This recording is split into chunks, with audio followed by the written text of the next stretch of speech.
Hello everyone, and welcome to this special episode of Pulp Crazy. I'm Jason Aiken, and joining me this evening for this special 50th episode are two fellow Pulp podcasters, Art Sippo and Ric Croxton from the Book Cave. Hello. Hey Jason, congratulations on your 50th episode. Oh, thank you. And thanks for being on, guys. I appreciate it.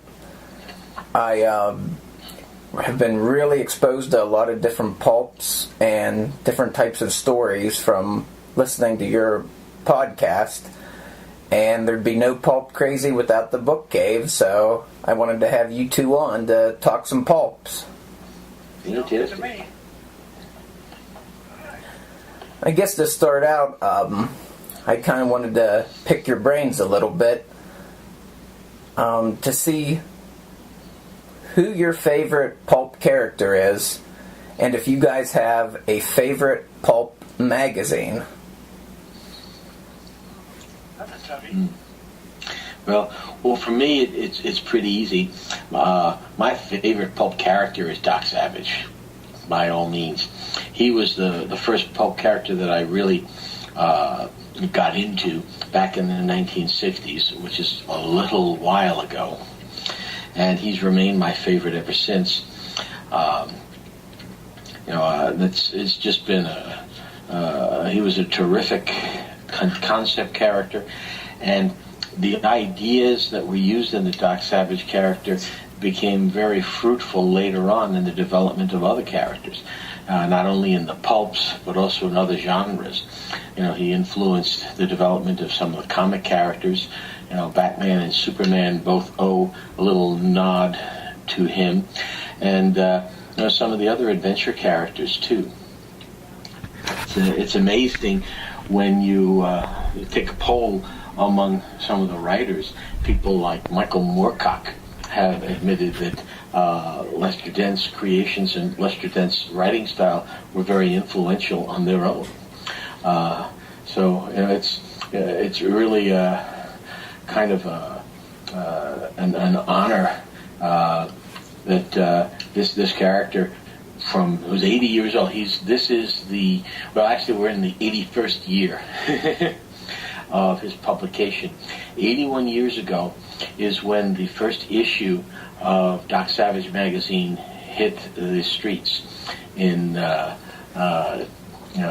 way back when in the 1930s. It was actually the March issue, but it was put out in February of 1933. Excellent. Interesting things that Art and I have kind of in common is that we were both introduced to Doc Savage by our aunts. Yes. And, because it's kind of hard, Doc Savage would be the, one when you think of pulps, it's my favorite. But the thing is, I was introduced to, Tarzan a lot earlier, and I didn't know he was a pulp until, years later. So so I don't really consider him one of the pulp heroes, even though he did begin in pulps. Mm-hmm. Yeah, but he was the earlier generation of pulps, because Tarzan, we just went through the 100th anniversary with Tarzan back in 2012. Oh yeah, that's right. I remember there were some celebrations at that year's Pulp Fest with some panels devoted to that anniversary. Mm-hmm. I think John Carter as well was the centennial that year. Yeah. Too. Edgar Rice Burroughs struck gold twice in 1 year. And he created two genres of characters. The Jungle Man character, which was very famous, and the space opera. And what's kind of really interesting is that Burroughs is the most famous person that most people don't even know nowadays. Because I've talked to a few people in the college, a lot younger, even like in their 30s or earlier, and you start telling them that Tarzan and John Carter was written by the same person, they're surprised. They don't have a clue. or that John Carter's even 100 years old. Oh, yeah. They don't, they talk about it's the character that was just created just recently for the movie. Right. Yeah. Yeah, I didn't hear of John Carter until I started getting into the pulps. I've heard I had heard of Tarzan growing up because he's so mainstream at this point. But yeah, it wasn't until I started getting into the pulps and listening to the novels on LibriVox.org and that did I really start getting familiar with him.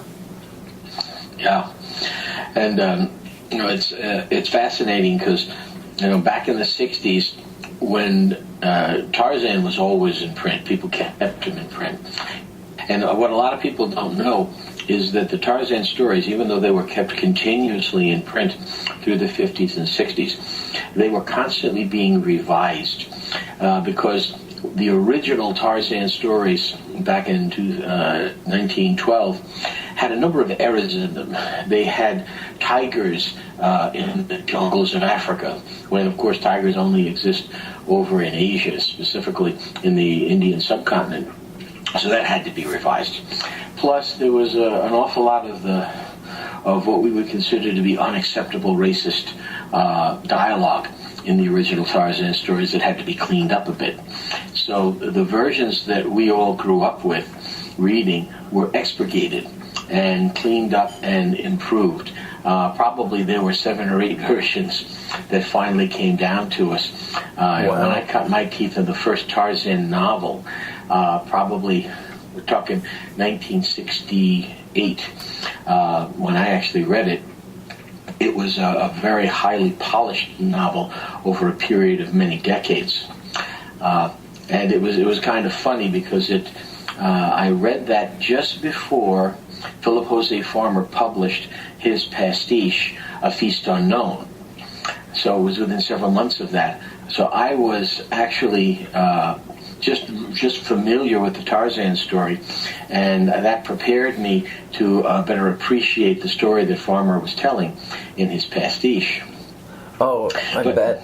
Yeah, I did a very similar thing. I listened to Tarzan of the Apes, and then I listened to The Man of Bronze, and then I read A Feast Unknown. And I think that really enriched my experience for A Feast Unknown because I can see what Farmer was doing and playing with some of those themes on those 2 classic characters. Yeah, I keep on, I have A Feast Unknown, but I have not read it yet. And after, all the things you hear about it, it's like, yeah, but I plan on reading it soon. But I'm kind of curious with everybody. What did you guys read first of Tarzan? I mean, everybody. I bet all of us we saw the movie first. Some Tarzan movie. Whether it was Johnny Weissmuller or whatever. Yeah. Johnny Weissmuller was the Tarzan I remember watching. I think I was the Disney movie. Really? Yeah, my first experience was on Sunday afternoons with Johnny Weissmuller. And that character is very definitely not the Tarzan that Edgar Rice Burroughs wrote about. I was completely surprised when I read the first Tarzan novel. And I didn't read that until probably about the mid-'70s when I was in my teens. Because I've always saw the movies. And then later on I was introduced to the DC Comics. And they did an excellent Tarzan. Mm-hmm. And of course that one, the Bird Hobart Tarzan. I got that. Oh, yeah. Mm-hmm. That is gorgeous. I mean, Jason, have you seen that one? No. Oh, that's one that you have to get. It's got some of the most beautiful art. I mean, you don't even have to read the story. You just look at the art in it. It'll take your breath away. That's how good it is. And like I said, I was so used to watching, the Tarzan, Johnny Weissmuller, me, Tarzan, you, Jane, Boy, and all the other stuff. And then I started reading the books. It's like, wow.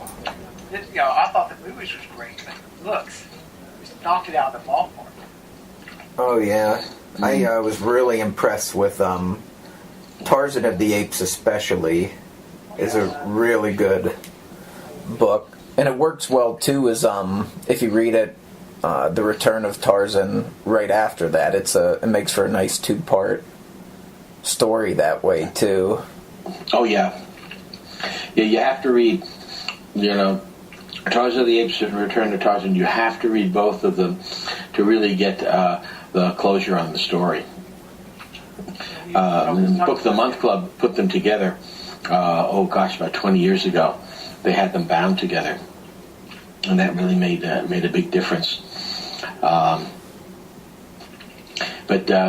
those two were, Tarzan and Doc Savage were two very important characters, and Phil Farmer linked up with them, seeing them as the two antipodal characters in the pulp world, one representing man in the state of nature, and the other representing man at the pinnacle of civilization.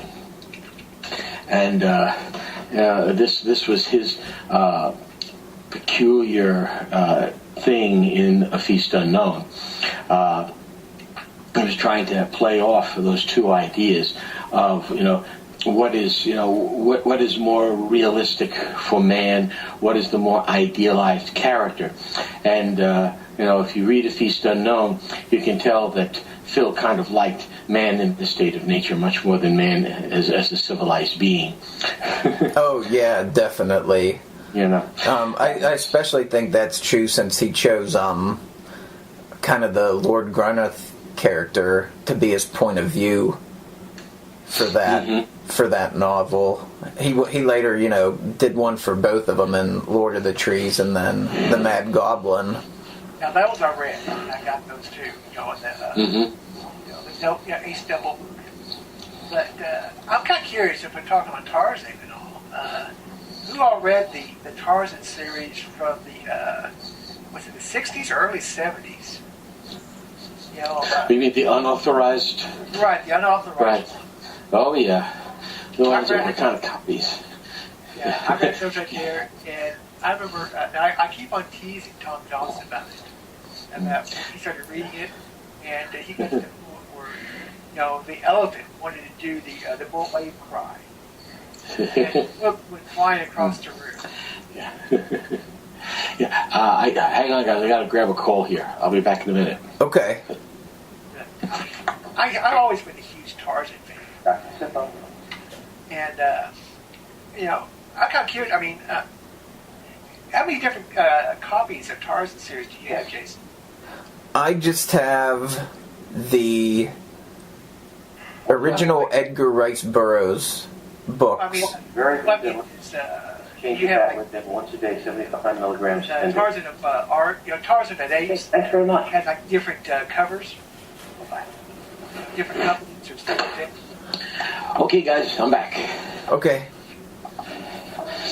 But I just asked Jason, all different covers or different printings. My favorite, and I think a lot of people's favorite, is the black cover. The Boris covers. I really enjoyed those, and then later on they had another cover. It's very hard to find the white covers. We get the art with it. Right. Oh, and yeah. it's like I like the scenery, scenes in the black covers. I think Neil Adams did some covers for the paperbacks as well. I've seen a few of those that I really like, but I really don't own any physical copies of them. I have them in e-text, and then the audiobooks off of LibriVox, since I guess the first few of them are in public domain. I don't really own any of the paperback copies. I own the complete of the black covers, the Boris and the Neil Adams covers, and then they have another one, the Ace covers by Frank Frazetta. Oh wow! Only got 10 covers in that, and they are gorgeous. It's just like people look at it, but they're the same look, but it's just the covers. They're so cool. Is one of those that iconic image of him kind of looking at Opar while he's hanging onto a tree limb? Oh, yeah. I've seen a few of those. Gorgeous stuff. I mean, they got so many different prints out there. like the John Carter in the Martian series. You know, you have like different printings of those, and you know, I've got a complete run of them. I have like almost a complete run of Edgar Rice Burroughs books. Sweet. Yeah, you can get some very nice, almost complete runs of the good Burroughs adventures now on Amazon, either for Kindle or you can get them at Barnes & Noble for Nook for very, very inexpensive. You get the whole John Carter, the whole Tarzan, you know? Yeah. And the thing I like about that is you have them and you can get them anywhere. You can read them anywhere. But, you know, there's nothing quite like having the real books, and especially having the real artwork. Because there were some great artists who dabbled in there. I mean, Frazetta, it's amazing how many covers Frazetta did for so many of these classic series when they were reprinted. Yeah, in his documentary, Frazetta, Painting with Fire, evidently his covers were selling books so well that the publishers just told him, well, whatever you paint, send it to us. We'll find a manuscript to fit it. Oh yeah, I can easily see that because I mean the guy was the master. You know, I would buy a book. I didn't really care what the book was. If I saw Frazetta artwork, I bought the book. Mm-hmm. Yeah. I've got several books that, you know, when it has Frazetta art, I haven't even read the book yet.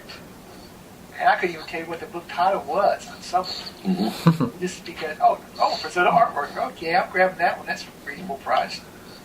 Yeah. Well, I think that's one of the things that was marvelous about the pulps, because it was not only just characters and stories and adventure, but the artwork really complemented it very much.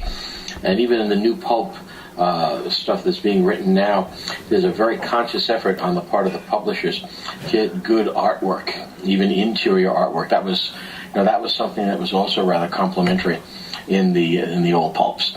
It was not only just the covers, which were magnificent, you know, full color with a lot of action in them, but even the interior art helped to, you know, give you a picture of what was going on in the story. Oh yeah, Virgil Finlay for Weird Tales. He did a lot of that interior art for that, and some of his black and white art is amazing on some of those interior stories. They really enhance the mood and the atmosphere. Oh yeah, I mean, when we're talking like pulps, and you talk about the art, there's a lot of, you know, the covers that just, you know, grab you. I mean, startling or thrilling adventures or thrilling wonder. I mean, there's quite a few different ones like that kind of grabs your attention because of the beautiful art on it. And, you know, was it the Weird Tales? Mm-hmm. Uh-huh. Yeah. Well, you know, the shadow covers also, I thought, were very well done. You know, for a series, I think that they were probably the top quality for the Hero Pulp series. You know, the Doc Savage covers, you know, they had a couple that were interesting, but the shadow covers, a lot of them were very cleverly done. Plus, he didn't like twice as many. Oh, yeah. It's just, you know, it amazes me. Well, Gibson, for a long run, was writing 2 shadow novels a month. Okay, he did that for several years. That's incredible. Yeah. You know, these days, you know, trying to get somebody to write an adventure series, you know, the fastest they can really put them out is like 4 times a year. Well, and plus they're a lot thicker than they used to be. Mm. You know, because, I mean, look at the pages now. They got like 300, 400, 500 pages, Mm-hmm. you know, in the books because, I mean, a lot of the publishers don't want the small ones. Right. Which I kind of like. I mean, sometimes it's kind of neat just to read a short little adventure novel. You know, the old adventure stuff. Mm-hmm. Well, you know, recently, I think they're a little more demanding on character development and background and detail. I mean, one of the old pulps, the old Doc Savage novels, these days would probably boil down to about a 70 or 80 page novella. Now, within that, Dent did a magnificent job in character development. He really did a lot in a short space of time. And I think it's because of the way he structured his narratives. He actually, Will Murray, who's the world expert on Doc, says that, the way that Dent did this was he created modules that he could move around so that he could, do a completed module in the story, and he could move them around a little bit in different places in order to meet the editor's requirements. Oh, I see. So that way, the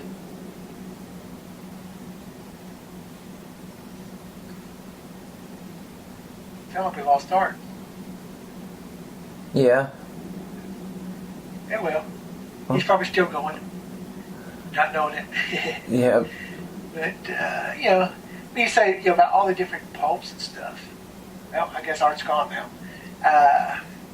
When I started, finding out about pulps, it was just so much fun. All the different characters, and one of my favorites, and one of the ones that we're getting ready to talk to on the book cave, is Secret Agent X. And the thing is that I've read quite a few of the Secret Agent X. In fact, I even helped out, proofreading a few for redoing for BEB books.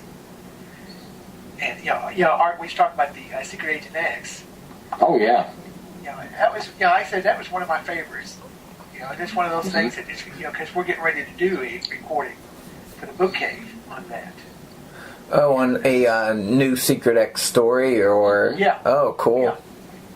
Yeah, he's one of those guys. Unless you start to get into the pulps, most people probably haven't heard of him before. Mm-hmm. And Secret Agent X was intended to be kind of a combination character, to have a little bit of Doc Savage and a little bit of the Shadow. They were trying to use some of the formula. It's the same kind of thing that they did with the Avenger. They tried to get a little bit of this and a little bit of that and mix them up in order to come up with another winning character. Unfortunately, the Secret Agent X, I think, was a little more successful. He came in a little earlier in the game than the Avenger did. When the Avenger came on board, the hero pulps were just kind of winding down. There wasn't quite as much interest in it at that. Yeah, it was more, the Golden Age comics were almost sort of taking over the pulps, during that time. And, the 30s, to me, was the pulp's golden age, with all the different characters and stuff. Right. Well, looks like Art just having problems tonight. Yeah, looks like the call keeps dropping. Yeah. But, like I said, there are so much, I did not know until this, in the last few years, that there was such a, huge amount of pulp heroes. I've seen, like I said, mention Tom Johnson. The guy, he can write any style of the old pulp heroes and stuff. Yeah. Well, hey guys, I think I'm going to have to sign off here because I'm getting calls and it's I got patients that are waiting, so I'm going to have to head on back. But Jason, it was such a pleasure. To come on. It was a pleasure to have you, Art. Thanks for coming on. I appreciate it. Hey, anytime, and congratulations on the 50th show. Keep up the good work. Oh, thank you, Art. All right, I'll talk to you Sunday. Okay, take care now. Yep, see you, Art. Right, bye-bye. Bye. But I think going back to like the pulp characters, you can have almost any style of pulp character that you like. I remember seeing some of the characters that I just saw mentioned and had no clue, but thanks to Tom Johnson, I was able to get a taste of who these characters were. Like the Crenso Cloud, if I remember, I've read like one of his stories by Tom Johnson, and there's a few others. The Masked Detective, I really enjoy those. And of course, another one of my favorites is, the Crimson Mask. 'Cause I like how that's, I've read a few of those, the original stories and some newer stories too. Are these guys all kind of Minor? Like, would you say they're vigilantes? Yeah, in a way. Or adventurers, right. Or... Yeah, they're more like a vigilante style. They just, kind of worked with the police in some ways at times, but not quite. Then you have others like Christopher Chance the Ghost, also known as the Green Ghost and stuff like that. Okay. He's kind of like a retired magician. Oh, I see. That fixes up, that he has like a glow in the dark skull face. And that is really enjoyable. You can find a lot of those, online. And does he use different parlor tricks and that type of stuff? Like I said, he's sort of like the retired magician who kind of goes around and has an adventure. And what I kind of get a kick out of, he uses a knife, but when it comes to a gun, as Tom Johnson would say, in a couple of stories, he couldn't hit the broadside of the barn from the inside. Oh, jeez. Bad aim, to say the least. Not as bad as I am. But the stories are just really enjoyable. In fact, if you're reading I haven't read it in quite a while, but the Dynamite comics, the old superhero, the Golden Age characters like the Black Terror, stuff like that. Oh, You have the Green Ghost. I have not read any of that. I just saw that they have him in there. Yeah, I can vaguely remember him showing up in that Project Superpowers. Yeah, that's. Yeah, I didn't read that whole series. I think I got about like 5 issues in or so. I got into it a little while, but I'm more of, to me, the Golden Age characters being in the Golden Age settings. Because there's some Golden Age comic book characters that really don't work well in the present day. For example, the Red Bee. You can't really take serious a guy who calls himself the Red Bee with a trained bumblebee or something, some kind of trained bee or something like that for one of his helpers. But, right. Now we've had there's been several pulp characters that crossed over to the comics. The Family Detective was in a few of the King comics was the name of the title. I know that because my wife and I, we stopped at a flea market one time and they had a whole bunch of old comics in there, and she found a couple of coverless Golden Age King comics that after a while I was able to identify what issue. It took me a while, but I was able to get what issues they were. Oh, cool. They's like in the 150s. I only paid like a couple $1 a piece for these things. But to me, the Golden Age comics, when you had all these anthologies, you had tons of characters in there, and you had the Family Detective in it. And I thought that's pretty cool. And one of the few characters, usually the pulp characters would cross over to the comic books. Well, we only had a couple that did the other way around, from the comics to the pulps. And one of the most famous one was the Black Hood from Archie Comics, or MLJ at the time. It became Archie. Oh, was he in the pulp magazines of the 40s and 50s, or? Well, he's in the 40s. He did like 3 issues. Okay. He started in the comic books, and then he crossed over into the pulps. And Altus Press, if I remember right, reprinted those. Oh, okay. Excellent. I think. Let's see. Let me look at my bookcase over here. And I see the Hooded Detective. Yep, Altus Press. It's called the Pulp Adventures of the Hooded Detective. Okay. G.T. Fleming, Roberts, and Will Murray. Nice. And I think there's only like 3 stories. And right on the cover, with the Black Hood, he had the yellow costume with the Black Hood and stuff like that.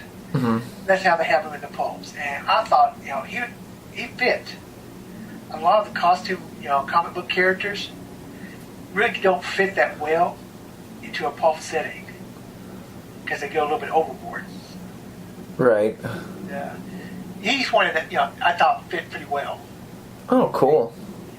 Like I said, if you get to, like I said, Matt Mooring of Officer's Press, he does some of the best, pulp reprints you'll ever find. Yeah, I have the first Black Bat collection. Oh yeah, I am him. a huge Black Bat fan. I see, Tony, Tony Quinn. Yeah. Like I said, I'm a huge Black Bat fan, and I really liked it there. But unfortunately, they changed the character when it got later on. From what I think, Tom Johnson mentioned that they kind of went over to Germany and stuff like that. They did some stories, and after a while, they even got him where his eyesight came back. Oh man. And he quit the costume, and was pretty much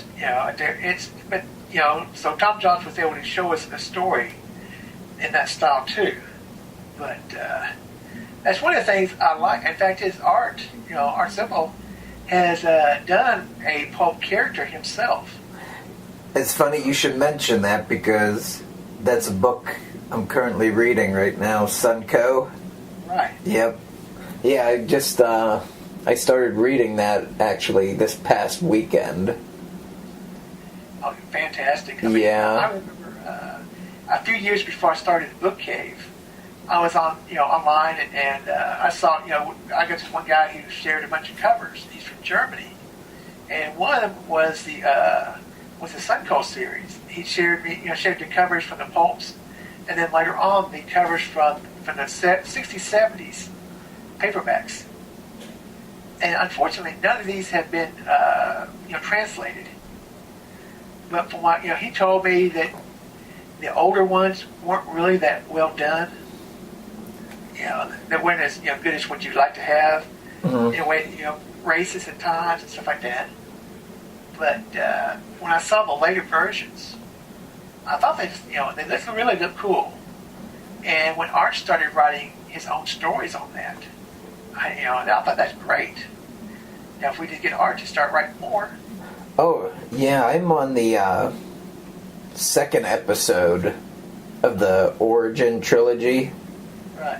And it's really, really good. And what gets to me, those German the German pulps had a lot of American characters. Yeah, like this, I guess he's not technically American, but Alaska Jim, the Trapper. He's a pretty cool character that's in Art stories. Yeah, he's from the pulps. I think the biggest part of his stuff are from. I think he created 1 or 2 characters, and since Art had brung out Sunco, he's had several people want to use the Sunco character in their stories. And Sunco is one of the most, well done Doc Savage pastiche, clones that ever lasted. Because he did, I think, 150 adventures. You don't see that many, of the Doc Savage clones, getting that far along. No, certainly not. You had some like, Jim Anthony, who didn't have that many appearances. There's a handful.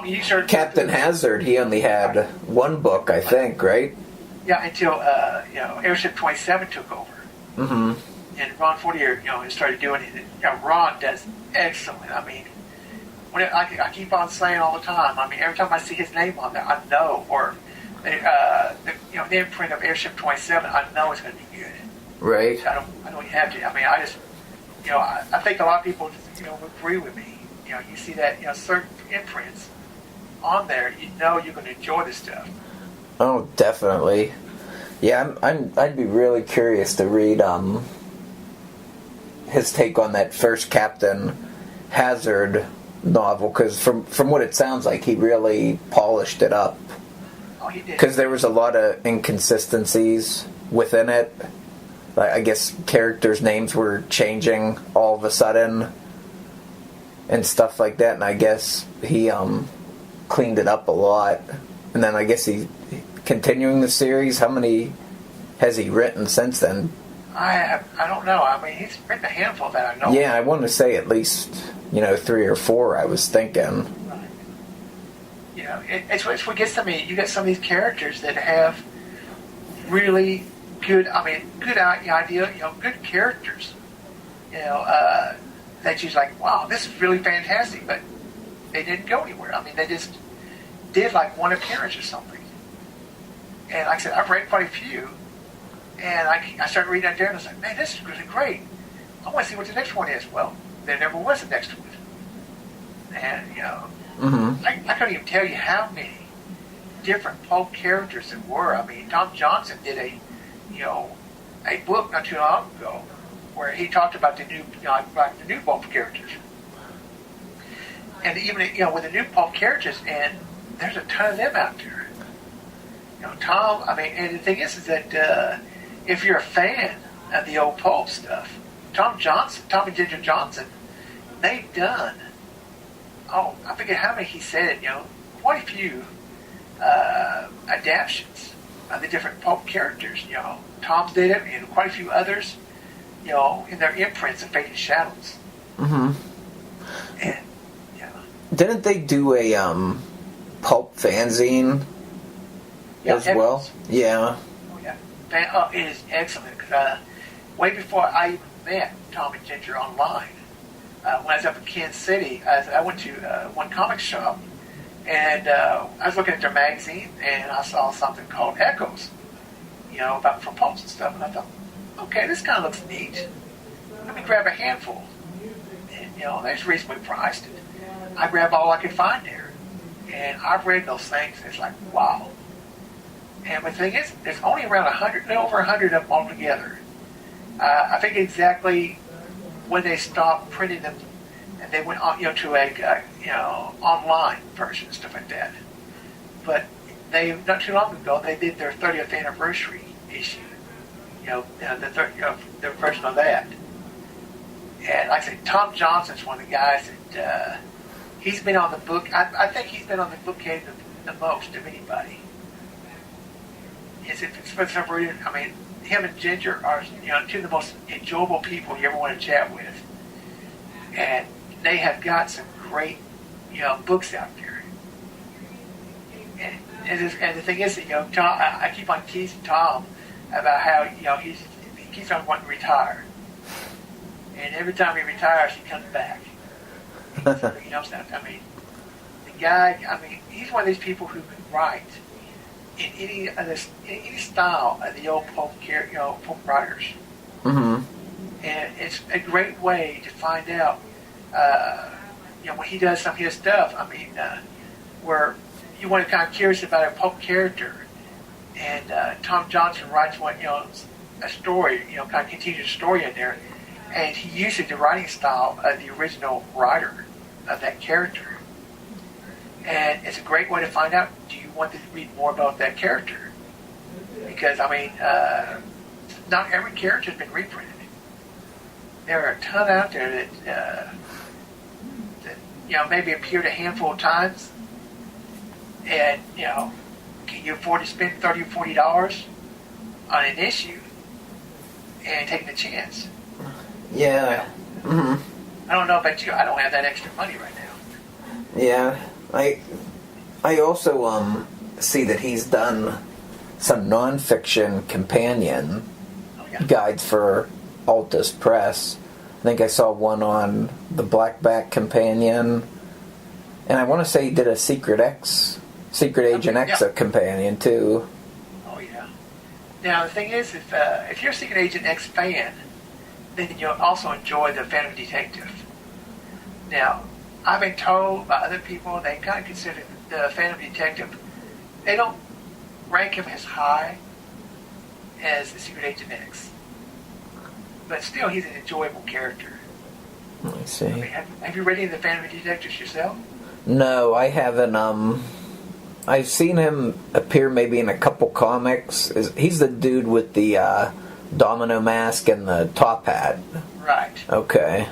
Yeah, that's one I just told you I found in a Golden Age comics. Mm-hmm. But you go to oh shoot, I got right over here.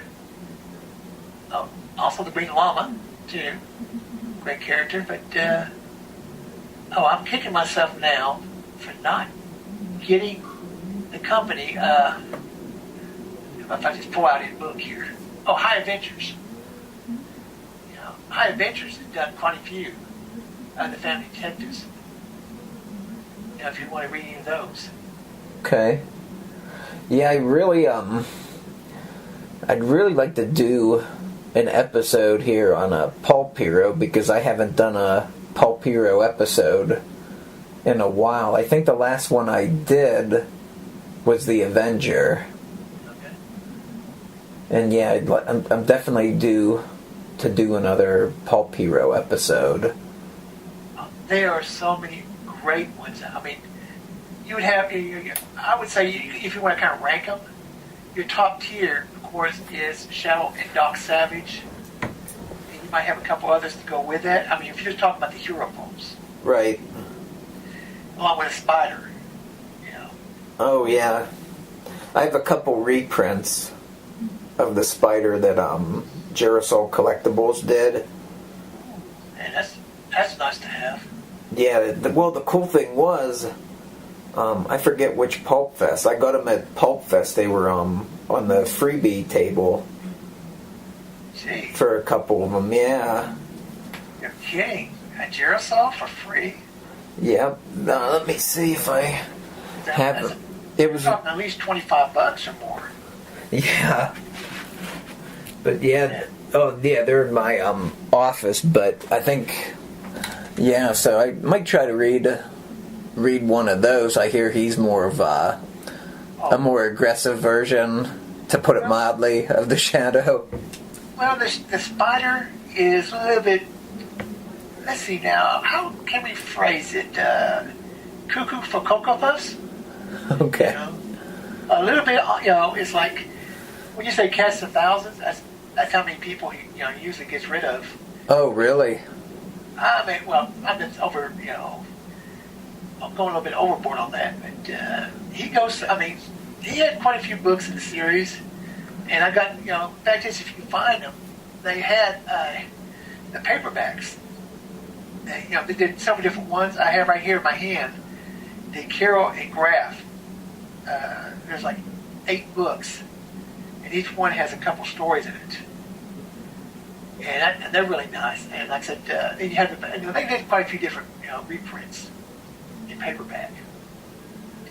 But like I said, the Spider is known to be a lot more violent than most of your pulp heroes. I see. What about that Secret Agent X you were talking about? He lasted about 40-some odd-ish, about 41. I forget exactly.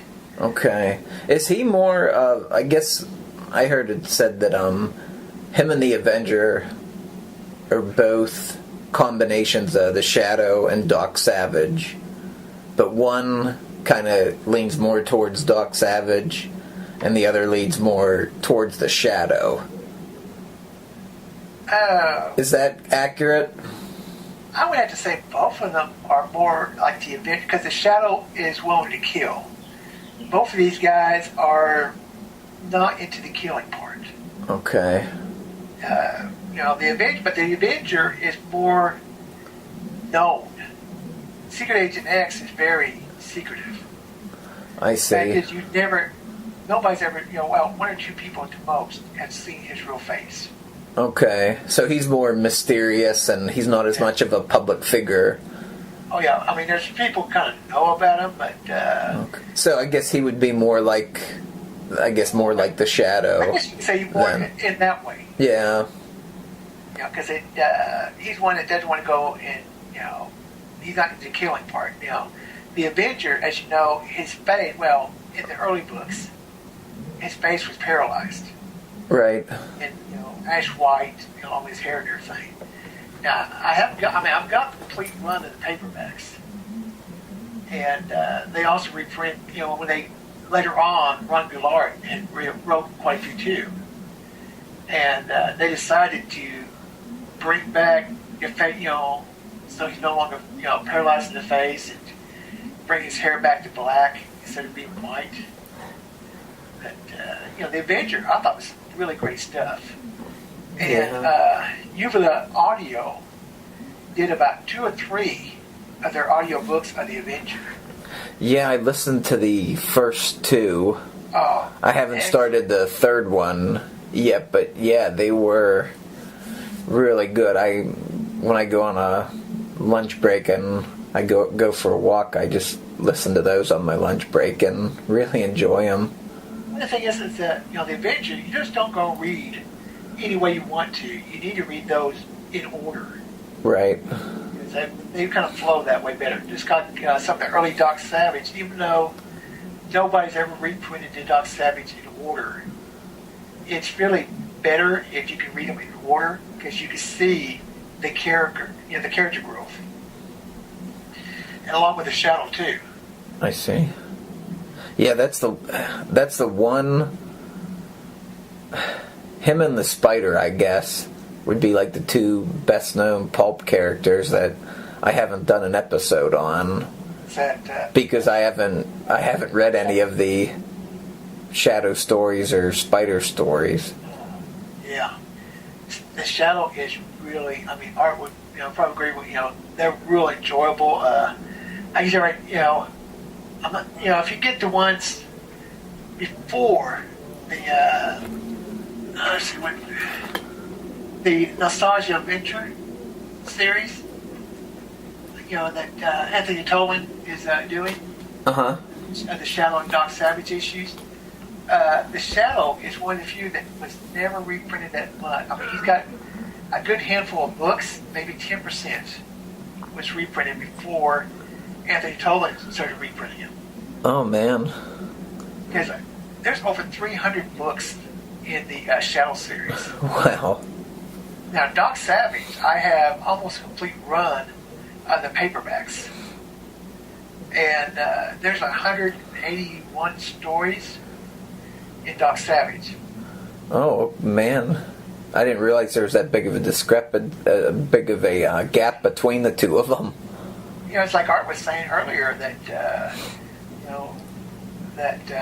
was with the Shadow, they was doing like 2 a month. Wow. In the Mountain Fury. He must have just instinctively knew how to write those stories and just put them down on his typewriter. Well, the thing is that what I've read, he had like 5 typewriters. It's been a while since I read about it. I remember reading about he'd have 5 typewriters out there. Whenever he got stuck with one story, he'd go to another. And if nowadays, people look at you and I got a creative writing class in college right now, and people have no clue because they, you type on your computer, you mess up, no big deal, Right. Just get rid of it. Mm-hmm. When you're doing back then, you had to go and exit off or whatever. Back in the 30s, you didn't have a little, corrections thing. Yeah. And at times they would type their fingers down to they was bloody. Oh, I could imagine. Have you ever typed in a manual typewriter before? Yeah. I think it was my second year of high school. We had them. Was it the old ones, or was it more modern? Well, they weren't. I want to say they're probably from the late 80s. Okay. Well, I have a typewriter that it was my grandfather's. I say I'll be 54 this year, and it's older than I am. It's one that he had used back in the 40s and 50s. Because he was a pulp writer himself. L.C. Davis. Yeah, I actually read one of his stories a few days ago. Yeah, he did almost, everything he did was Western. And most of his stories was anywhere from 1 to 10 or so pages long. So, it's, I've been slowly trying to get the pulps that he was in. I've had some people start mentioning, and they're mistaking him for other Davises. because I mean, there's a lot of Davises that would with writers back then. Yeah. But my grandfather was never one that was a well-known writer. I read, let me see what it's called here. It's on the Pulp Magazine's project.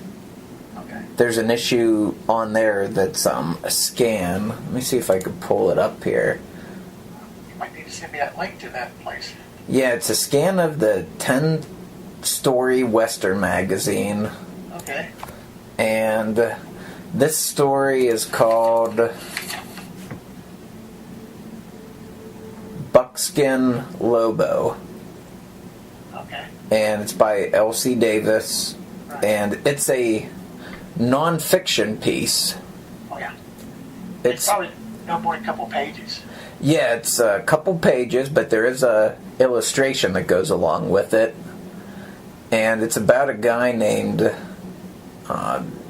Zemus Leonard. And he's actually like a real life outdoorsman and trapper. And he's actually from East Central Pennsylvania up here. And he went, west. And I guess this article outlines his life. Okay. And it was pretty interesting. Well, going along with talking about my grandfather, I happened to have got a letter. It was back in Thanksgiving. My wife and I, we traveled up to North Missouri to visit my uncle and his wife, and we also visited my cousins and stuff like that. And my stepaunt, she brought out his autobiography, which I've been trying to get, convince my mom to get that published, because she has the only complete copy. But my aunt also gave me a copy of a letter that my grandfather wrote to his mother. But the thing is, this was written back in 1921, and my grandfather was like almost 20 years old at the time. He had just, recently had married my grandmother then, and he was talking about going, traveling, like going across Texas. And the thing, nowadays you don't realize it, because every once in a while he'll hit like a paved road, but it was very seldom. Mm-hmm. He'd be driving along, and he'll hit to one of the, on the road there'd be a gate, and you had to go open up the gate, drive through, shut the gate on somebody's ranch to keep on going. And they get, and the thing is, he might be traveling up to 30 miles an hour. He's really flying down the road. Oh, yeah, he's hauling. And get, not that far for every day. And they would camp out at night. And I've been thinking about just, getting that thing polished and trying to get, at a very, very cheap price. I mean, I don't see anybody wanting to spend $5 or $10, I get it out there for 99 cents. I mean, it's worth something. Yeah, definitely. And I was reading that there, and it's like, wow, this gives you a lot of good history and a lot of good idea. I mean, in the 1920s, and things like that. It might give I thought, well, this might be a good thing for a new pulp writer to read, to get ideas of what it was like back then. Right. And like I said, I thought it was very enjoyable, and I just need to get some time and get it all done up and try to figure out how to get it out, put it out for sale. Mm-hmm. But, well, I was looking on the Fiction Mag Index, and he's got quite a decent number of stories to his credit here. Yeah, about 27. It's like most of his stuff is published between the late 40s and early 50s. Yeah, that's what it's looking like here from 48 to 54. Right. And it looks like, like you said, all Western. Yeah, he also done some unpublished stuff because my grandfather was in the newspaper business. And I was reading the autobiography and everything, and it's like 400 odd pages. Wow. And the thing is, he's going through there, and like through the 50s, he was talking about where he found there's this one newspaper that was real small and everything like that. He thought about buying it from the guy who just the guy kind of blew him off. Because, I mean, at that time, my grandfather was around in his 50s at his time. And the other guy was a little bit older and everything like that, but, even the guy's wife was wanting him to sell it. But it never did work out, for my grandfather. I see. Huh. And, I said, I was reading a story, and it's really getting great, and, it goes up to, like, in 1959, where my grandmother passed away. And then after that, you do a lot of skipping on there. In the 60s, 1960, he mentions my parents, and then, my birth. Oh, and then, cool. A little bit later on, my two sisters, my cousins, and stuff like that, and it's like, all on my mom's side of the family. And I thought, that's pretty neat. And it goes up to the last, he died in 1979, December of 1979. And it's, towards the end there, you start seeing it, and it's like, if I can convince my mom of it, I'll have to do a lot of, retyping, because toward the end, his eyesight got real bad, and a lot of words were misspelled or just hard to, try to figure out how to translate it out and everything. But the early stuff is really great reading, and like I said, I've been working on my mom, trying to get her to, she said, well, I've got a copy, it's no big deal. It's like, Mom, the rest of us would like to read it too, Right. I figure someday I'll get it out of her, Yeah. I think it's not going to be a huge seller, but the thing is that you don't get that many times to read the history of an actual pulp. I mean, even though he's not a world famous pulp writer, he did not create any huge characters or anything, but you get to read, what it was like during that time period. Oh, yeah. I think that would be interesting. Yeah, and the history. I'm a huge history buff. As some people know, I'm going to college, I want to teach history. I love history and everything. And like I said, there's enough in there that makes it so, it's like, it's very interesting, even though a lot of that stuff is just, kind of personal. But he makes it interesting. And it would be really cool to, especially see what made him decide to start, to try his hand at fiction writing. That would be really cool to just see how that all progressed. And if, his interaction maybe with editors and that type of thing. Yeah, my mom said he wrote a couple of things that weren't published, but when he was a linotype operator, and that's what they call the guys who picks up all the type for the newspapers. And my mom described it when she was a little girl. She would help my grandfather at times, and you had to line up all this little type up to so they could print out the paper. And that's a lot of work. Sounds like it. But, it's just one of those. I thought it'd be really cool. I mean, she said it was like his. I think she's called it. It was like his 40 years as a linotype operator or something like that. Because he had done it for quite a few years, and he worked at the Kansas City Star for quite a bit around the time I was when my grandmother passed away and when I was born. Okay. So, it's just like I say, it's one of those things that we don't get to see that much history from the viewpoint of from the writer of their life, and I've always found that interesting to read. Yeah, I mean, some people can piece things together through letter columns in old writers' magazines, right. But heck, having a full-blown autobiography and that letter, that could really be interesting. What I like to do is, kind of first put out the letter by itself. Mm-hmm. And later on, doing the autobiography would take quite a bit to translate it into, to the computer, because it's all typed out.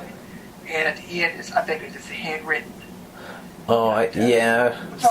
And the thing is, unfortunately, see, my cousin, she had copies made at one time, and my grandfather had written on the front and back of each page, and had it divided in 3 sections.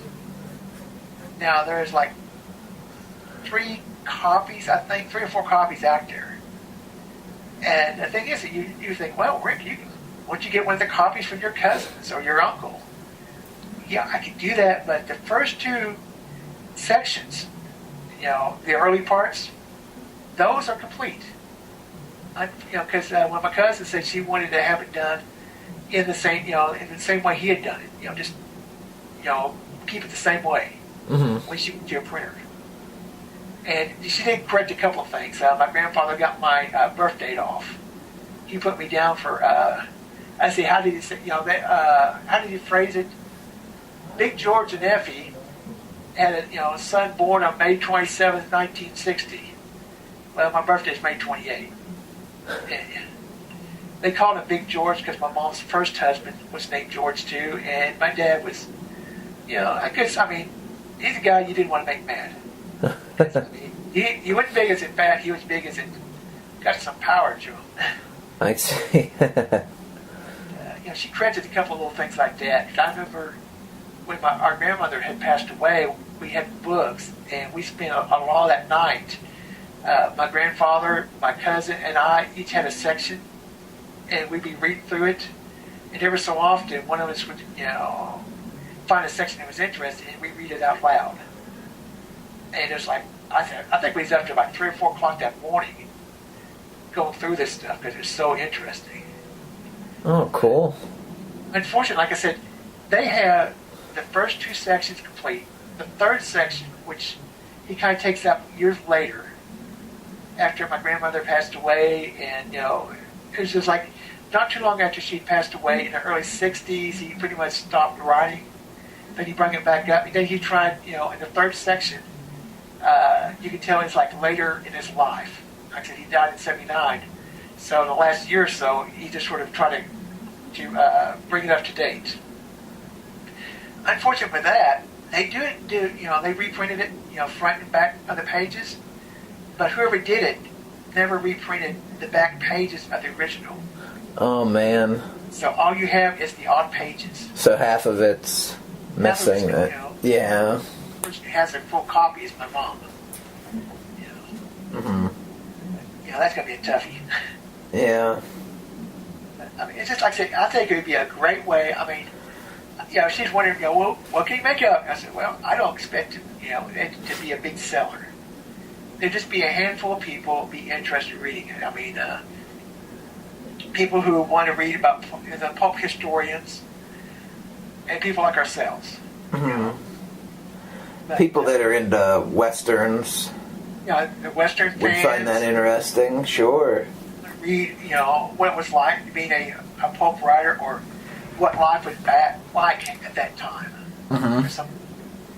But for your average person, I just don't see it. It's good stuff. It's interesting. But it's, I'm one of these people that, on the old comic book writers and artists, some of those magazines where you get to read about a golden age artist or writer. Yeah, like in Alter Ego. Yeah, like Alter Ego. Mm-hmm. You got the comic book artist. There's tons of those things. And you start reading something like that.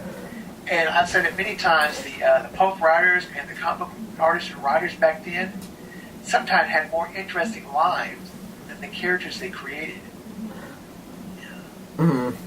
And I think that's one of the reasons, like Paul Mamoff, did those stories. He did a couple books, that the first one, it had, Lester Dent, what was his name? I keep on. Walter Gibson. Walter Gibson. Yeah. Yeah. Have you read that one? Oh, yeah, I read both of them. Oh, yeah, I haven't got a chance to read this. I haven't got the second one, but I've read the first one a couple times. Oh, yeah, the second one is really good, too. I think you'll like it. I just have to get some money up and find a copy and grab it up. And, I think, stuff like that I really enjoy. I say, when you can actually get the writers and make them the heroes of the story. I said, there's so much out there.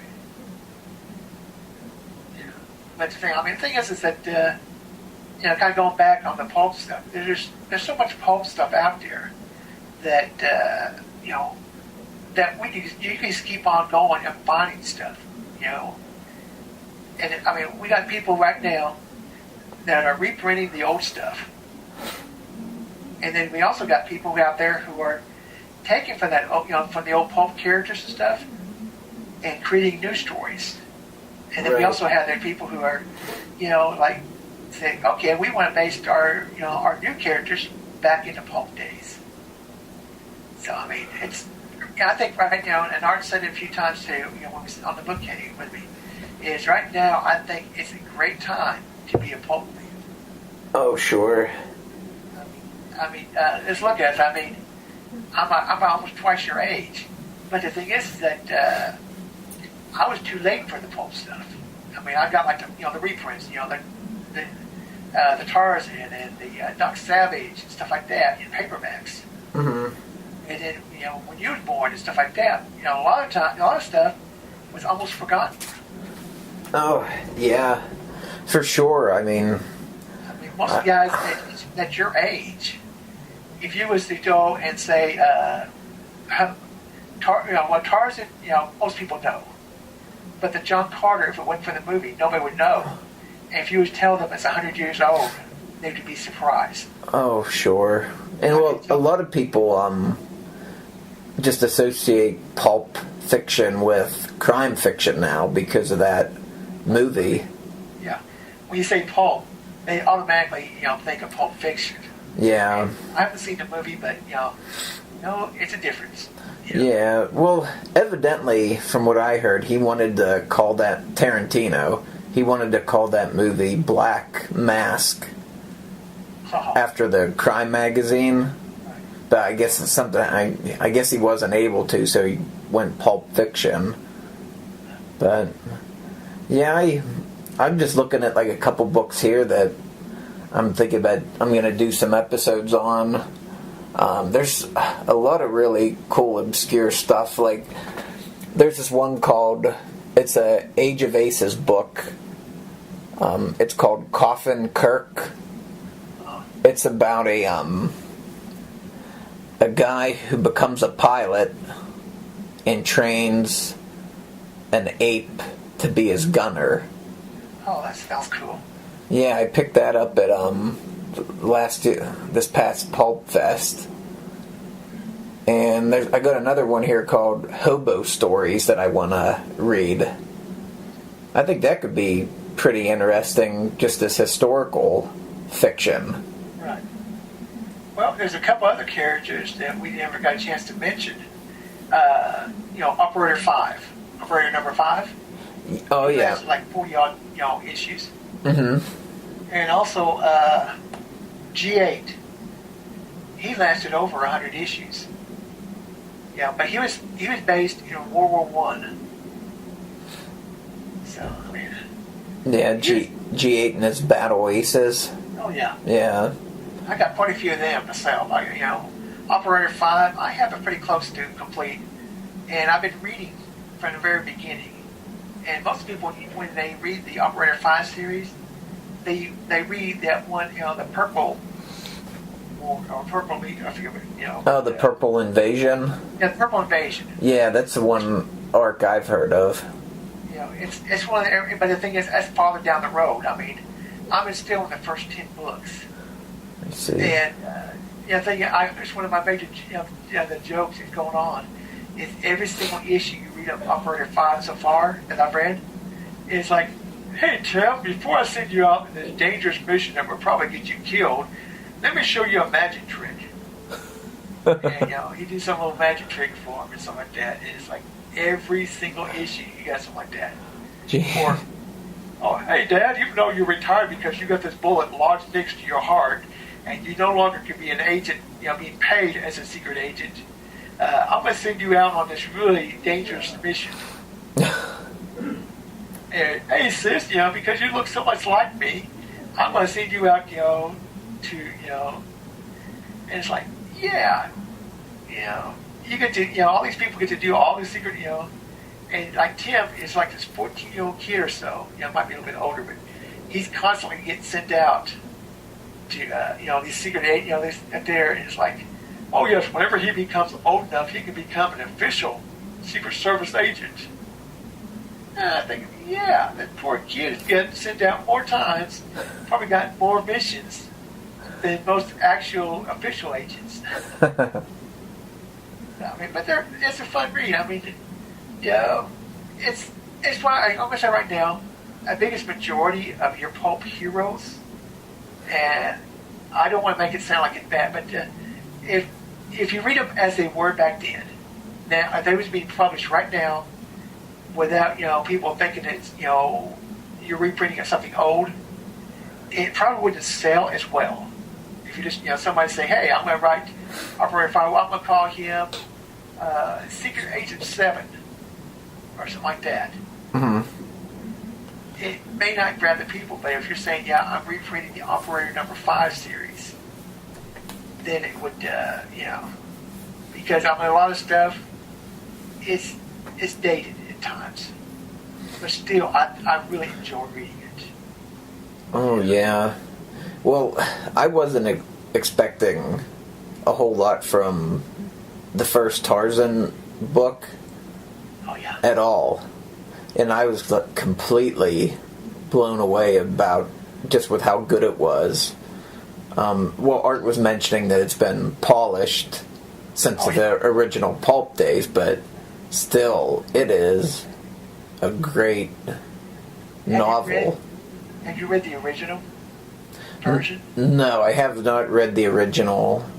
They reprinted it. I haven't. I just haven't got a chance to read it yet.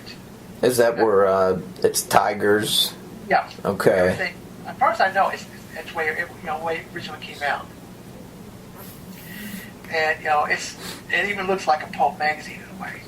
Oh, did they reproduce the cover? Oh yeah. Of the All Story? All Story? Yeah. And I'm trying to remember who. I'm thinking that it was who is it? Now I've got their books right here. If I can find. Here we go. Yeah, the High Adventure stuff. Okay. It's High Adventure who did it, and I think you still find one or two on there. Oh, and there's another character you need to really check into. He's been called the last pulp hero, Captain Zero. Oh, okay. He's the guy that would turn invisible from midnight to dawn. And Tom and Ginger, when the last time they was on, they was talking about that. Ginger had wrote a version of hers. I think she actually did the character Silvertooth or whatever. And the thing is the Captain Zero only lasted 3 issues, and he was like I said, he was the last pulp hero. Huh. Written at the very end. That's a pretty cool ability. You could do a lot with that. And I said, I'll just do one more before the Moon Man. Oh, okay, yeah. He's the dude that has like the fish bowl on his head. Right. Yeah. And what's really good to me is one of Spider-Man's enemies. Mysterio. Mysterio. Yeah. That used to be one of my favorite. And I thought he was a really cool character. And I never knew that it's based. It looks like it'd be based off the old Pulp character. Mm-hmm. But I really, I was really enjoying it. I thought he'd be, an interesting hero instead of a villain. Then I found out that there was a character who was like that. Yeah. There's one dude I see once in a while. He's got like a bag over his head, like a sack. Oh, I think that's a new one. The Bagman. Oh, okay. Is that a new one? I wasn't sure if that was a new Pulp character, if that was a reprint. I can't remember. It's one of the guys who's. I'm pretty sure I've not read it. I might have read a story of that, but it's been a while. But I need to mention one more person. Okay. CK. Oh yeah. I actually downloaded that ebook from Altus Press, that casebook of CK.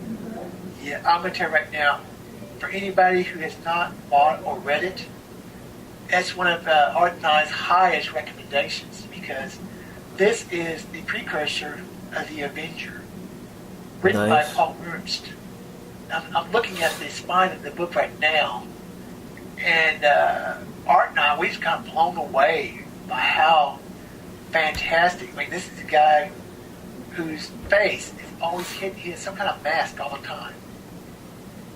And in a way, he was more interesting than the Avenger. Oh, cool. I mean, once you read it, I mean, I would suggest, that be one of your episodes that you do on it.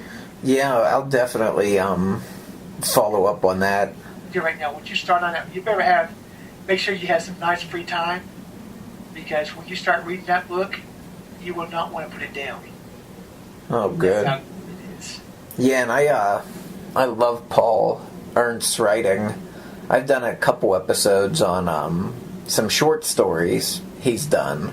Right. One in it was a science fiction story where these guys explore this underground kingdom. There's another one he did in Weird Tales that was a prison break story. And then, of course, the Avenger episode. But, yeah, everything that I've read from him has been really good. I think he was a really, really good writer. I just wish I had more time to read more of the Avenger. I've got all the paperbacks.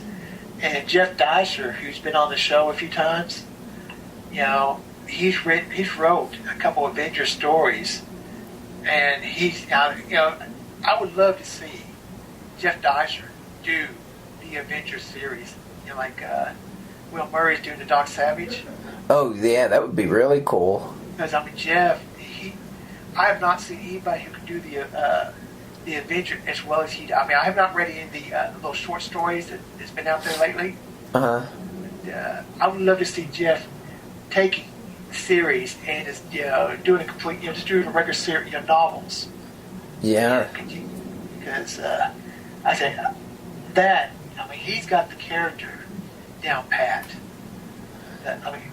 The demand is there too, I think, for a Avenger novel series. Just from what I see at Pulp Fest, people love the Avenger. Yeah, I was looking through here and all the different ones, like Dr. Death, Domino Lady, like you mentioned earlier, Captain Hazard, Captain Zero, the Green Llama. Well, how about this one, Rick? What could you tell me about these guys? The Secret Six. Oh, you gotta read it. I've read them all. It's a handful, and also Ultra Press has done the complete series, and I believe Will Murray has wrote a new story on it. Oh, cool.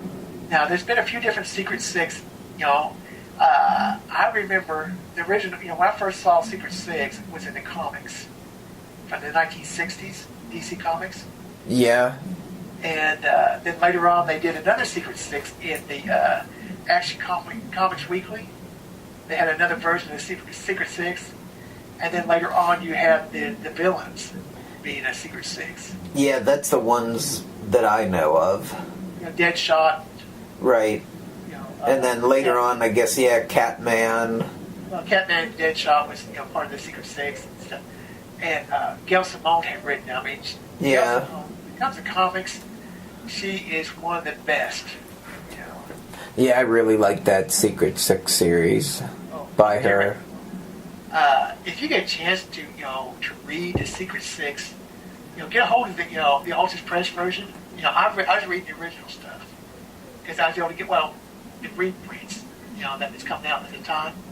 I found a couple old ones, and I found kind of different versions of them all. But Altus Press did it, got them all together. I think there's maybe 4 books, and then Will Murray, I believe Will Murray wrote a new story. So to me, it's I gotta go and buy that book just to read the new story and the new information. Are they like a mission-based team? Yeah. Your leader he just calls himself King because he's sort of a famous, his family's famous and stuff, and they, it's one of those things that he gets put in jail for a crime he really didn't commit, somebody else did, so he gets put in, and they're going to execute him, but he gets out, and you have a couple other people, and you got 6 people together. It's been a while since I've read it, and I wouldn't mind rereading it myself. Cool. I highly recommend that one. I would say go to Altus Press and grab that. That kind of stood out for me because, well, the name Secret Six, I associated that with the DC team, but also it was like a pulp team almost. I mean, you have Doc Savage and his aides and the Shadow and his assistants as well, but these guys, this is an actual team, it seems like. And a couple of them have to kind of stay hidden because they're wanted men. So, I mean, each one's got their little nicknames, but King is the only one you don't know. You know, pretty much, he's one of the few that you do not know his real name. Because it's hinted that, you know, if people knew who he was, his family is well known. Oh, so he could... I wonder if anyone's ever speculated on who he could be. I think it's mostly just, they're just saying, you know, that it might have been a rich family or something like that. I see. Oh, so it would be like today, I guess it would be like if he was a well-known socialite, I guess. You know, like a celebrity family type of thing. I gotcha. Like that, somebody, you know, who has some, you know, some clout in the, you know, out there. And, but he didn't want to go and, you know, kind of tarnish their name. I see. Nowadays, you can't really tarnish too many of the big people's names. No, that's true. I mean, I just kind of glancing through here and stuff like there. The Blonde Adder by Lester Dent was another Ultra's press, you know, where, you know, before Doc Savage and stuff. And there's, you know, the Cobra. Let's see. Just kind of glancing through all these different ones. Oh yeah, the Jungle Queen. You know, we didn't even really mention any of the women. Yeah, that's true. And, you know, but I'm just going glancing through all the. You know, I've got, you know, a couple rows of, you know, all the different books and stuff like that. Wu Fang is, you know, another character. You know, Sax Romer's, you know, Fu Manchu, even though he wasn't into pulps, he's still, you know. Yeah, he's kind of become a honorary pulp character, it seems like the Green Hornet. Oh yeah, I think Green Hornet, I mean, I would love to see somebody do a Green Hornet style, you know, new pulp. There's some pretty good short fiction collections from Moonstone. And they got a couple out there, and but the thing is, most of them are the 60s. Yeah, they seem to be more based around that television series and not the Golden Age. Or I guess you would call it more like the radio Green Hornet, not the Golden Age, I guess. Yeah, because, I mean, he had quite a few radio shows. Now, the Green Hornet radio shows, you could listen to them in any order. There wasn't, you know, any certain order you had to listen to. Yeah, I've listened to a couple of them, and I mean, they're fun. Yeah. You know, there's a lot of old radio shows. I mean, I've listened to some when I was up in Kansas City. The job I had was like 10 hours long, and I had an MP3 player that, you know, I had my headphones on, and it's one of those jobs you didn't have to worry about thinking. You know, you could listen to this stuff all day long. Yeah. In my case, all night long. And I went through quite a few. I listened to, you know, like a whole lot of the Green Hornet. I started listening to the Superman radio show. Oh, cool. If you ever get a chance to, start it from the beginning and just read, you know, listen through there. You know, what they was more at times a lot more interested in the comics. Yeah. I mean, have you ever listened to any of the Superman radio? Oh, yeah, I actually have a audio CD of them that came out around the time that Superman Returns. Oh, yeah. I think it's a Radio Spirits, and yeah, I was impressed with it. Oh, it's great. I mean, in fact, they even did a novel back in the 40s of Superman, written by one of the guys who did the radio shows. Oh, I didn't know that. Lowthe. I'm just kind of on my memory right now. But if you get the book, you know, it's not Martha and Jonathan Kent. They have two other different names, and it reads like the radio show. Oh, cool. I mean, you can probably pick it up pretty reasonable. It's hardback, and I picked it up about 20 years ago, maybe. Huh. Maybe not with them. I mean, it's a really fun read. Yeah, I'll have to check that out. That what you were saying about where you could listen to stuff all night. I worked a 3 to 11 shift in a files room, and I did basically the same thing. I loaded up my iPod with old time radio stuff, LibriVox, public domain audio books and podcasts, and that's what I did all night. I listened to stuff, listened to the Book Cave a lot with you and Art. If I knew I needed something to get me through the night, I'd say, well, maybe I'll listen to their Edgar Rice Burroughs episode tonight. Yeah, I mean, we did one time where we kind of did all the different, versions, of the, I think of the John Carters. Yeah, the Mars episode. Yeah, we did all the different stuff. And, there's so much stuff out there. I mean, I got one bookcase packed full of some pulps, some pulp magazines, some fanzines on pulps, trade paperbacks, reprints and stuff like that from all the different companies, some new pulp stuff, and there's stuff out there. I mean, Wayne Reinagle's series, Barry Reese's, the Rook. He does fantastic, Van Plexico and his Sentinels. Yeah, there is just so much old and new out there, and that's the one thing I like about doing this podcast. At least once a week, I'm going to read something that I want to read, and then I'll put an episode out about it. I got one shelf that of some books, that I picked up here and there. I haven't so much as read it yet. I mean, I got quite a few Doc Savage. I've read, the Doc Savage, but I'm rereading, the nostalgia stuff. Where they bring back the original. Trying to make it as, all the stuff that was cut and everything. And I got quite a few like G8s. There's quite a few in here. There's a few Phantom Detectives, Secret Agent X. I mean, I think I got, over half Secret Agent X from BEB Books. Because I used to do some proofreading for him. And he does a very inexpensive version of, reprints of books and stuff. A lot of stuff was published in the early 1900s. Some things that you would never see reprinted. Sometimes for good reason.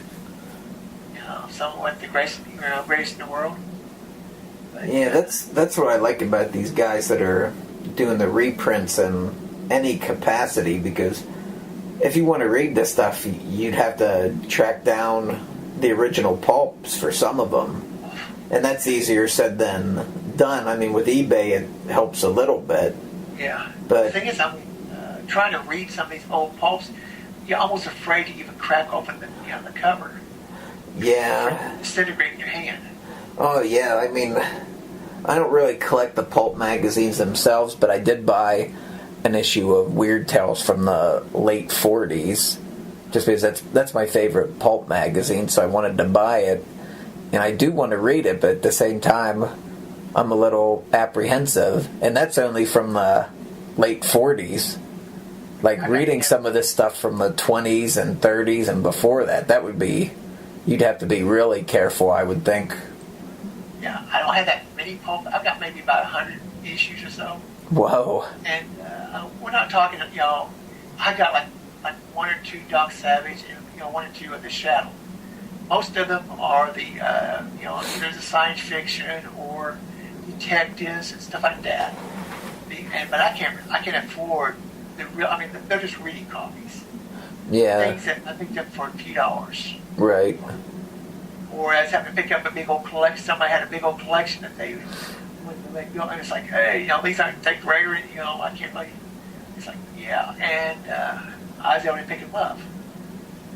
It's just fun to have. I mean. Oh yeah, I go to like some flea markets and stuff with my parents in different places, and I'm always on the lookout for them. But other than Pulp Fest, I think I found one up in a indoor flea market up in Erie. Yeah. But for the most part, I mean, they're just not around. It's really like there's some few online places where you can download the stuff. That we get. Monty, he Heritage, I can't remember his last name, but he does stories, some short stories that are in public domain constantly. That he has a website that has hundreds of these things out there. Anywhere from a page or two to like maybe 10 or 15 pages. Nothing big. Yeah, I know what you're talking about. I think I read a story on there that was set in, I think, San Francisco, Chinatown. Oh yeah. That was on there. It was like just a random one I found. It's little 6 pages, and it's kind of fun at times if you got the extra ink and paper, just to print them off and have your own little you put together your own little stories and stuff. Yeah, was that site Pulp Gen? Yes, that's what it was. Yeah, I use that site a lot, and I use the Pulp Magazines project. Both of them have some cool scans. Like if I'm ever in the mood to kind of just read a random pulp story, I'll go on there and download the PDF. Both of those sites are really good. Oh, I do have one more character that I'm surprised I forgot. And it's a very oddball character. In fact, it is one of my first pulps. It was my first pulp I ever bought. From Fantastic Adventures, Fantastic Pulp. Okay. And the character is called Oscar, the Martian detective. Cool. And he came out just before World War II. And he had maybe 5 appearances. And one of the people, they reprinted his stuff.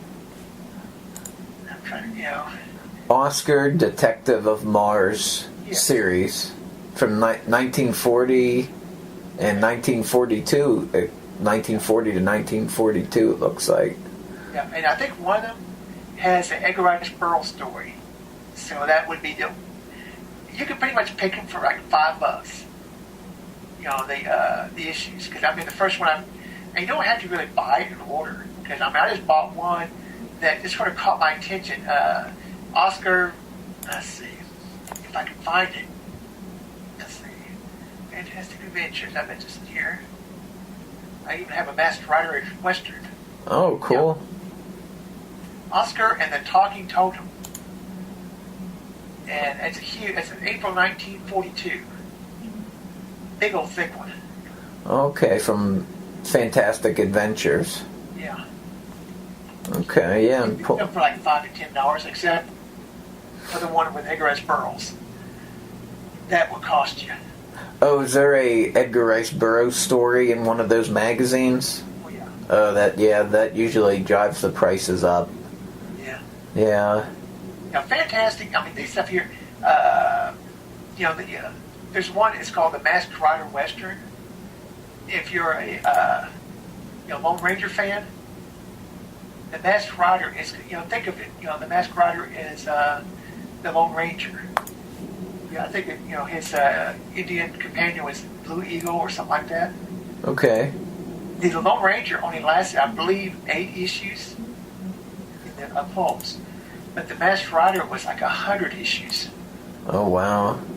Yeah, I saw on not LibriVox, but on Uvula Audio, they have the first Lone Ranger up. Yeah. I got a handful of the hardbacks. And they also had 8 paperbacks that came out in the 70s. And I have all 8 of those. Plus the movie adaptation.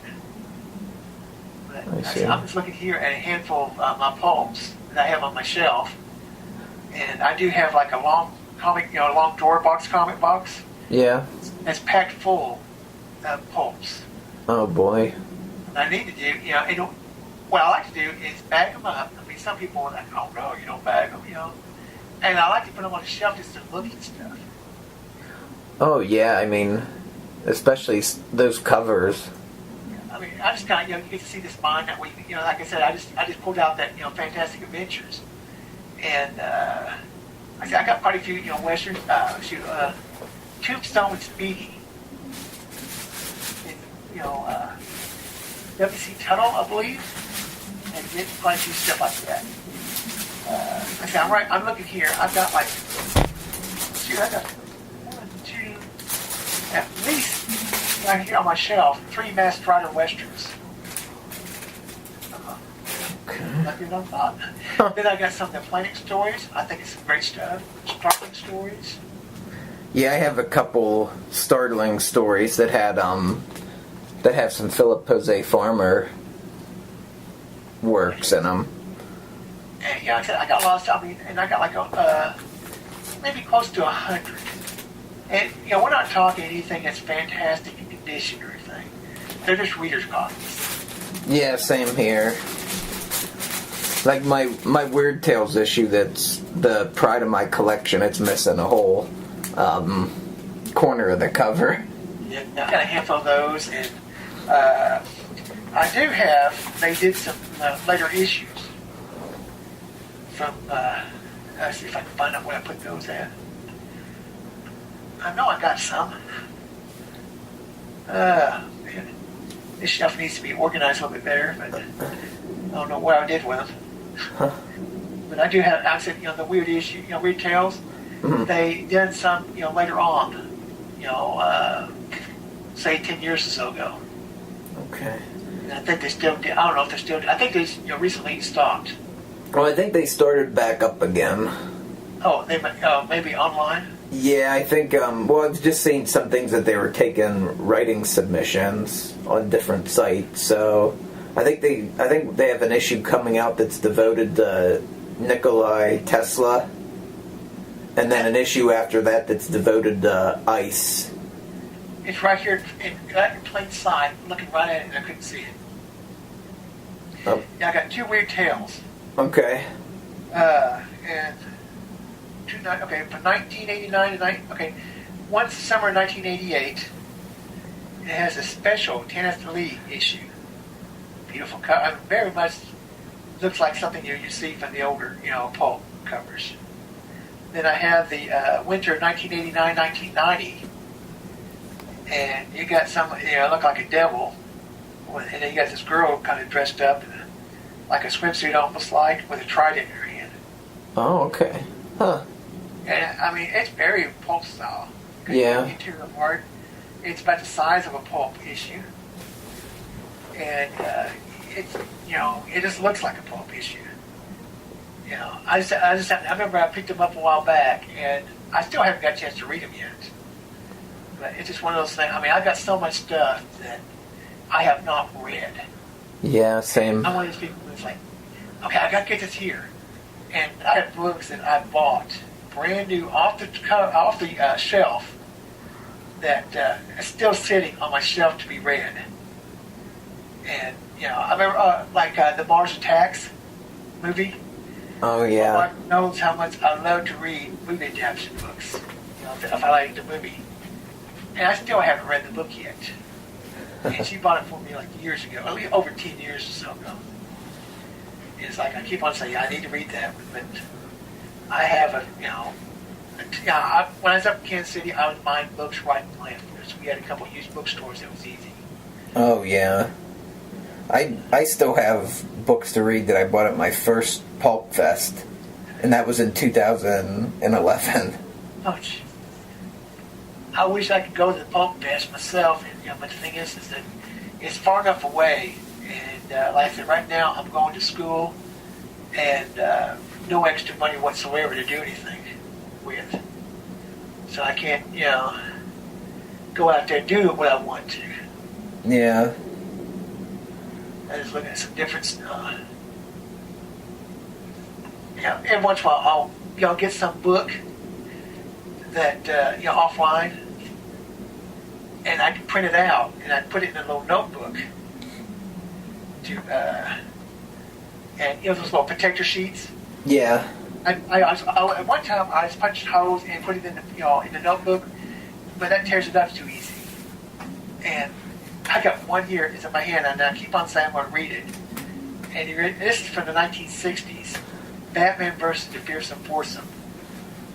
Is that a prose story? Yes. Is it from a fanzine or?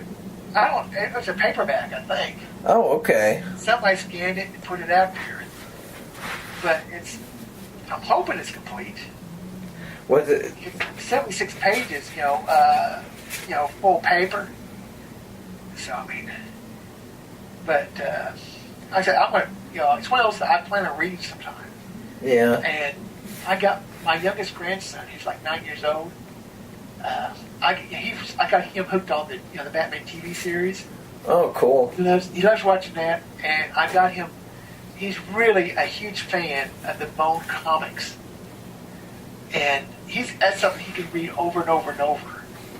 He just loves to read those. But, yeah, I have that one volume black and white edition. Oh, yeah. I think I bought that like 3 years ago. That's something else I haven't started reading yet. The paperback or the hardback? The paperback.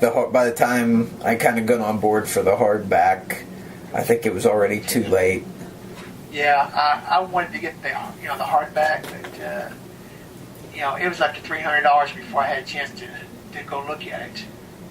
Yeah, I got the complete Sandman too, all in the paperbacks. I haven't gotten a chance to read those yet.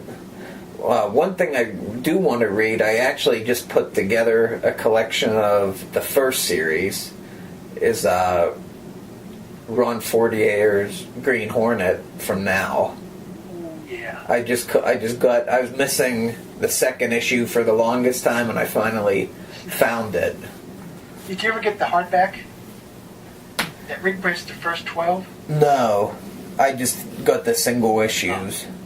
Yeah, I remember, I can tell you right now, is when Green Hornet first came out, I was working at the last comic shop. It's when I sold on my shop to, and they wanted me to be their manager. And I worked there for a little while. And when Green Hornet first came out, I thought, all right, great, I'm curious, And I started reading, I thought, man, this is really great. And I told Ron several times, I thought he's a genius for what he did with the Green Hornets. Make it to be, from uncle to nephew. Yeah. And the thing is, I've met Ron a couple times. We've had him on the show a few times out there, and he's at one of the Pulp arcs, and I was able to get him to sign my hardback of that. And I said, and I was asking, the thing is that of the first series of the Green Hornet, there's 14 issues, but they only reprinted the 12. And it's just one of those deals that kind of like, huh? Yeah. Yeah, I'm really looking forward to reading those, because it's been taking me a while to find all of them, locally. Oh yeah. And the other thing is too, you kind of have to have something in front of you to help you distinguish between the first series and the second series if you're just going by cover, because you know how I think the first series you said was 14 issues. Yeah, there's 14 issues. And then the second series was... That's like 20-some-odd issues. Yeah, so there's two different number ones through 14s. Yeah. So you kind of got to watch. I got a couple duplicates by mistake, but... The thing is, your first 5 issues is a great story arc. Because he goes from the 40s, the 60s, and, like the 80s, 90s, when the disco... And he has all the different generations. And like I say, it's one of those, when you sit down and read it, you're just like, wow. And I was reading them as they're coming out. Yeah. And I've reread it several times. Cool. It's one of those that every time I pick it up, is like, the book I can't put it down till it's finished. Because I really like. He's the first person that came up with a female Kato. That Right. they're doing now in the comics. Mm-hmm. And like I said, Ron's been on the show a few times. In fact, he's on my Ric's Comics podcast. Me and him, we chatted about the new Green Hornet series. And I kind of joked about how in the new series, they have a female Kato. Yeah. Wow, who would have thought of that? You're Ron, 20 years ago. Yep. But, I said, I can easily just go on and on about all the different characters. But I know you need to wrap this up Yeah. before you get too much of a marathon going. Yep. It's like our old Ric's Comics days. Oh yeah. It just something like that. You start looking at these things, and I'm looking at all this stuff here, and it's like, man, I wish I had more time to read more of these books. And I said, I've been wanting to read. Okay, I'm gonna tell you right now, for anybody's curious, it's called Batman versus the Fearsome Foursome by Winston Lyon, Lyon. And it's an old paperback. I remember seeing it one time, in person. And I think it had a photo cover, maybe. Okay. Is it like the 60s Batman? Yeah, it's the 60s Batman of West. Okay. Huh. But I don't know where I found this. I've had it for a while, and I printed it out. I got it in the notebook. I got the protector sheets, and I don't have anything tell me what year it was done. But I think this is one I'm going to be reading pretty soon. Okay, right here, Aunt Harriet and Alfred. So this, in the 60s. Oh yeah, it looks like it was a 1966 Signet novel. Okay, I thought it might be that or Pyramid. Was it a yellow cover? Yeah, and it says now a spectacular movie, Batman versus the Fearsome Foursome, and he's holding the bomb from the movie on the cover. Some days you just can't get rid of a bomb. And I've watched that movie so many times I can quote out of it. But I'm not expecting a whole lot out of it. Yeah. It's just something, it'd be something to read, something fun, and something I've been, wanting to read for quite a while, but I just haven't had a chance to. Yeah. I said, there's just so much stuff, out here. I got one bookcase, and it is like, whoa. And my collection, I'm sitting in a room full of books. And like I said, I've got a long box full of pulps. And the thing is, there's just so much stuff in the pulp, the old pulp or the new pulp or stuff like that you don't have to worry about, what am I going to read? You can just keep on. Oh, yeah. For sure. There's just so much good stuff, you're never going to run out of anything. Well, and plus, like you said yourself, you don't even have to worry about spending money. You can go to Monty's, Pulp Gin and get those little short stories. Are they all great? Unfortunately, no. But you get to read a lot of stuff that, if you can't afford to go out there and buy it. Yeah, a lot of it's like, if you ever wondered what a pulp detective story was like, or a pulp, anything, you could just go on there and search for it, and odds are there's a public domain scan of it somewhere. The thing is, a lot of these things were the little short story that they had to put in with the hero pulp or with the other pulp stuff. You might have a long story, then you have to go start. I think it's for mailing, for something for the mailing and stuff. Yeah. Some type of regulations they had to follow. Regulation deal. Yeah. But, anything, I've gotten a few notebooks that I just packed in, that I printed off the stuff and made my own little volumes.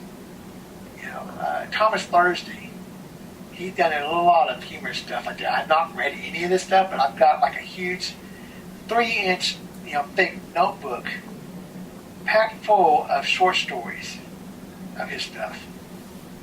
And there's some other.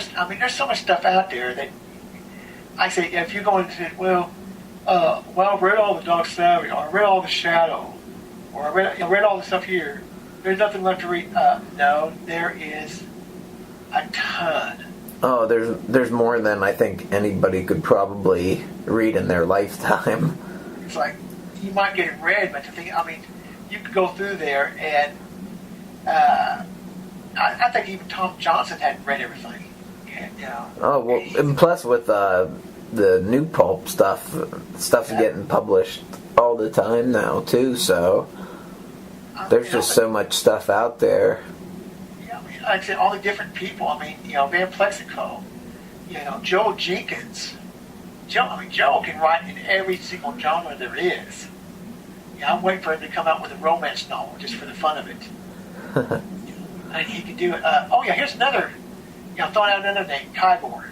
Oh yeah, the Jungle Lord. Yeah. Yeah. A ton of those out there. Yeah, I think I have a few scans of those. Oh yeah, I've even got a couple of the little small. I think is it Halos reprints? Let's see.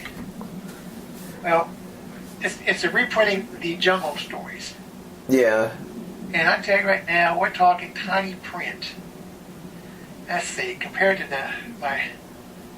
it's about half the size of what I printed my Batman novel out in. Oh boy. And it's a really small one, little digest size type. Yeah. And they had on the back it's an index of the Black Bat novels. They had quite a few of them. There's 63 here listed. I see. And this here is the Kygor, Lord, the Jungle Lord, in the Golden Claws of Ra, R-A-A.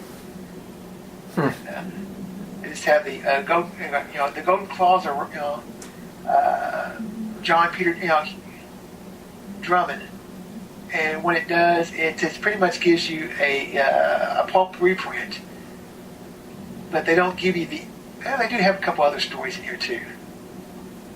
One other story or so, and some advertisements, but they didn't give you. They don't reprint everything from the pulp.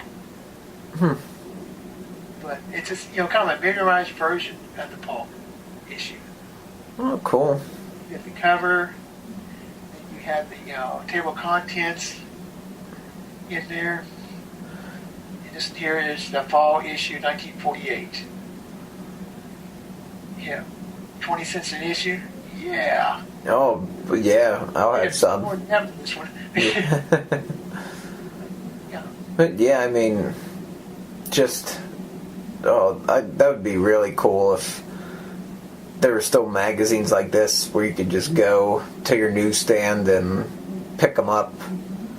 I just can't imagine how cool that was, just going down to your local newsstand and seeing all those pulps on the racks. Well, unfortunately, when it's coming out, most people didn't have the money. We keep on romanticizing the time period. Yeah. This is that time period was called the Great Depression for a good reason. Oh, yeah. Didn't have money. 10 cents was still 10 cents back then. You're just lucky you get that. Yeah. And you start looking at what gets to me is pulps. Even the old pulp, buying these things is so much more affordable than comic book collecting. Yeah. If you go for the pulps from the 30s are cheaper than the comics from the 40s. Yeah, I haven't seen too many expensive pulps other than if you have a Weird Tale story by Robert E. Howard or H.P. Lovecraft. First issue of Doc Savage. Yeah, Edgar Rice Burroughs stories. You're talking hundreds. Yeah, it's not like hundreds of thousands. Or like the first appearance of Superman, or the first appearance of Detective 27. Yeah. $100,000 or something. Yeah. it's, Which is great, because those comic prices have just become so super inflated. But I just can't afford it. I mean, a lot of stuff here, I'd rather have. I just go out there and I'll just buy the reprint stuff. oh yeah, same here. Whatever is the easiest way to get it, that's what I get it, and that's usually an ebook or a public domain scan that somebody puts up. That's usually the way I do it. Like from Pulp Gen and the Pulp Magazines project, I'll just download the PDF. I'll send it to my tablet, and I'll read it there through the Kindle app, and it works great. Oh yeah, it's like I said. When you can go and, like, my room here is packed full of books. Books, hardbacks, paperbacks, comic books, magazines, you name it. And I'm dreading when I move all these books in here. Oh yeah. And I do have a tablet, little Galaxy, Samsung, Tab 3. I've got like 300 books on that thing already.